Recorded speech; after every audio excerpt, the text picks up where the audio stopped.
right, my friends, hello. So I want to start off with a few questions. And I know a lot of other presenters have already asked you questions.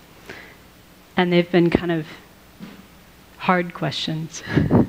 But the questions I'm going to ask you are very, very simple. And I promise you'll be able to answer these.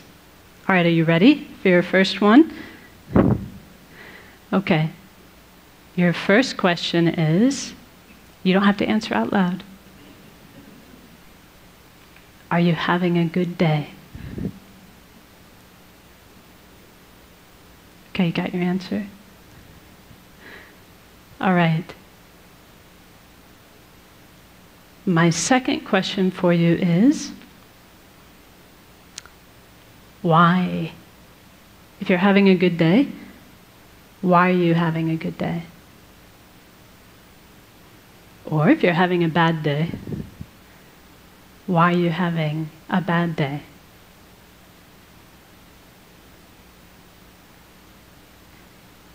So I have one more question for you. This should be the easiest one of all. My last question is, tomorrow, would you rather have a good day? Or would you rather have a bad day? Do you have your answer for that one? What about the day after tomorrow?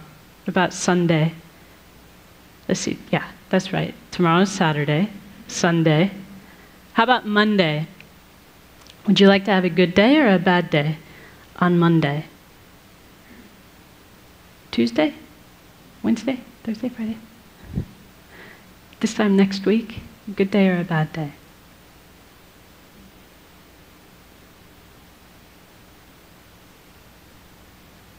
So that last question, like I said, is probably the easiest one for us to answer. Because we know the answer to that, don't we? We want to have a good day, every day.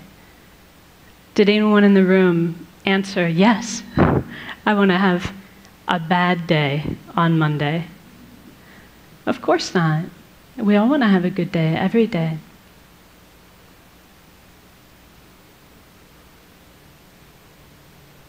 So this is really speaking to the type of happiness that we all wish for in our heart of hearts.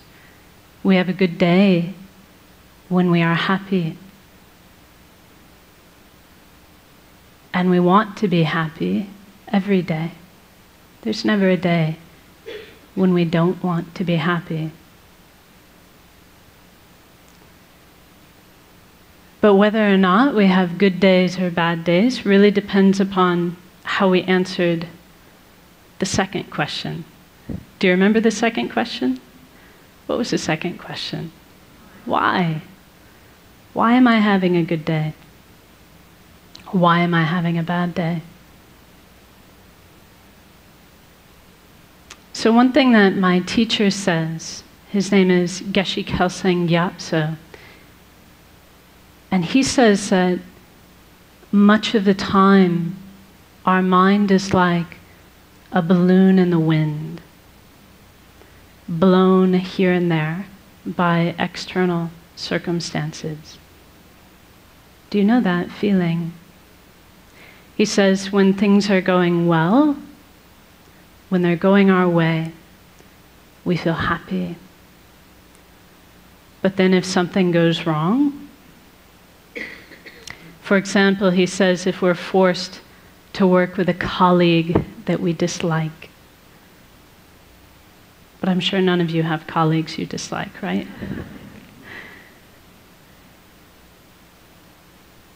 He says if we're forced to work with someone we dislike, or if something doesn't go our way, then our happy feeling disappears.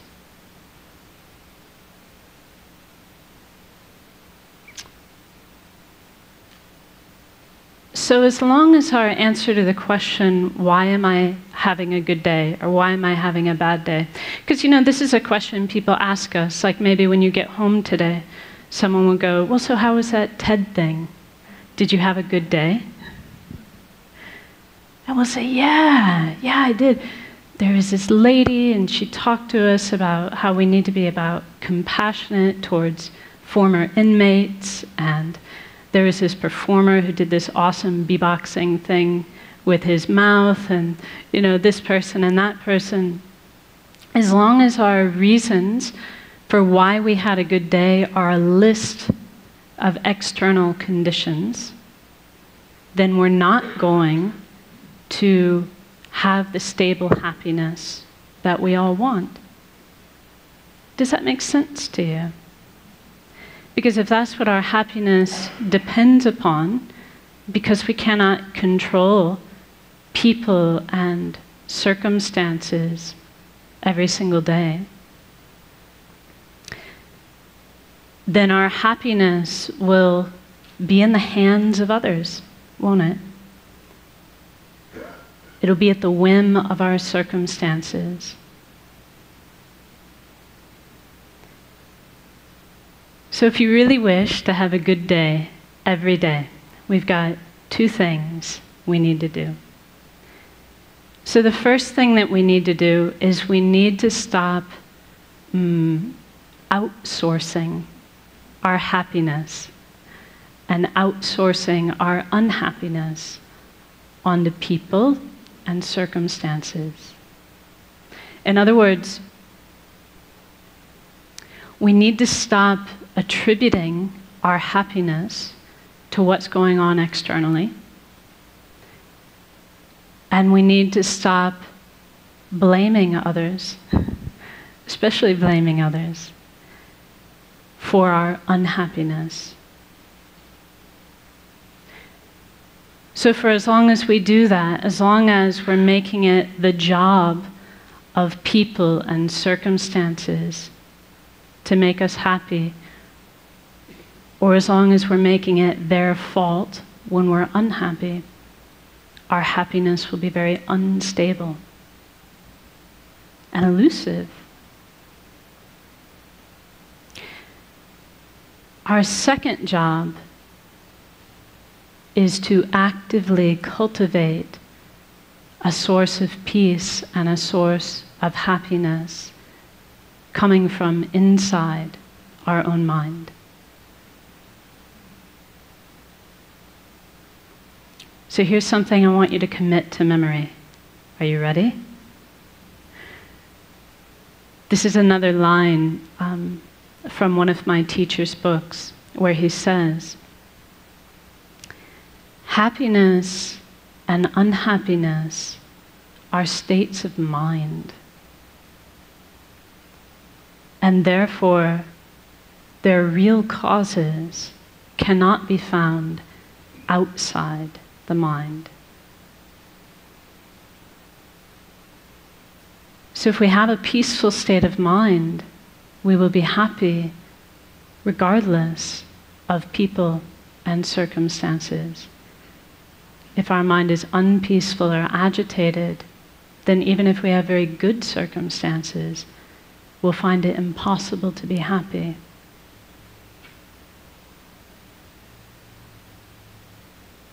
So in other words, it's not what is happening that is making us happy or unhappy. It is how we are responding to those things that determines whether we are happy or unhappy. It is what our state of mind is like that determines our happiness or our unhappiness. So how are we going to do this? So we can all understand this. Like intellectually, it's not rocket science, is it? It's not hard to understand. And maybe to a certain extent, as I tell you these things, you're like, yeah, I knew that already. I knew that already. But how do we actually do it? How do we actually cultivate this stable peace of mind that we can rely upon regardless of the external circumstances? So this is really where meditation comes into play. And I would say I would need a whole other TED Talk, hint, hint, in order to really do the subject of meditation justice. But for our purposes today, we can say that meditation is a mental action. It's the mental action of concentrating on a peaceful, positive state of mind. If we do that, if we concentrate on a peaceful, positive state of mind, then we can say we're meditating. Whether that's like this, right? See, actually, you don't know if I'm meditating or not, because I could be thinking about my grocery list.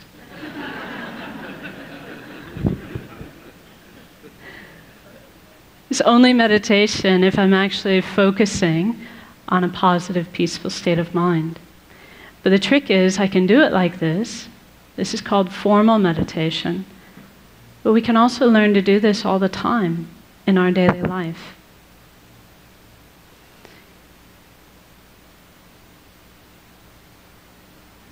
So see, here's a perfect opportunity. We concentrate on a mind of patience. We're not disturbed, not unhappy. So why don't we try it now? Are you up for it? Just a short meditation. According to the clock, I've got 3 minutes left. This is going to be a very brief one. But let's actually try it. Let's try to tap into our own potential for a peaceful, positive state of mind. So now I'll ask you just to sit comfortably and place your feet flat on the floor and your hands within your lap.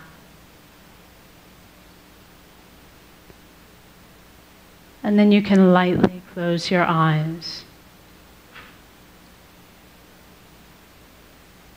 and become aware of the sensation of your breath at the tip of your nose.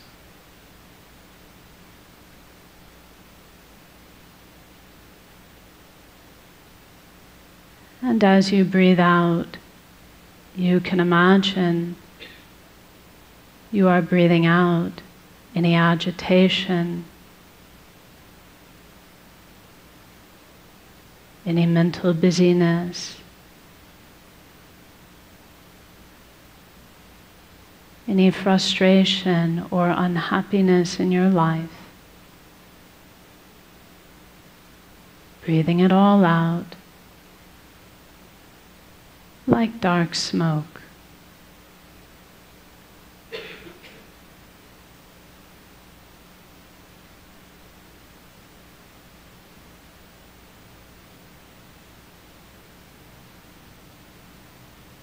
And as you breathe in, you can imagine and believe that you are breathing in a clear, bright light,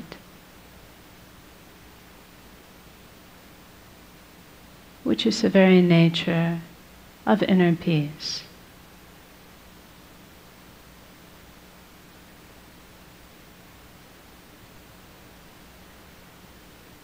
And you can imagine that this clear, bright light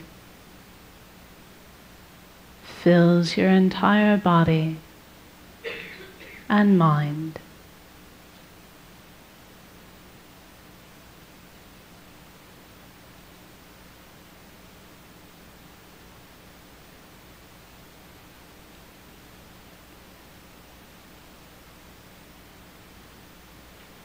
And for a few seconds, simply enjoy this inner peace coming from within.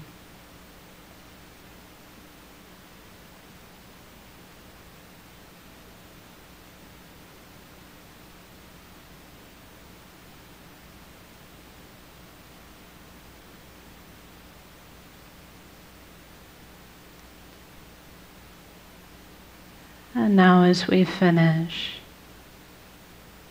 just be determined to bring this inner peace with you into the rest of your day to benefit yourself and others.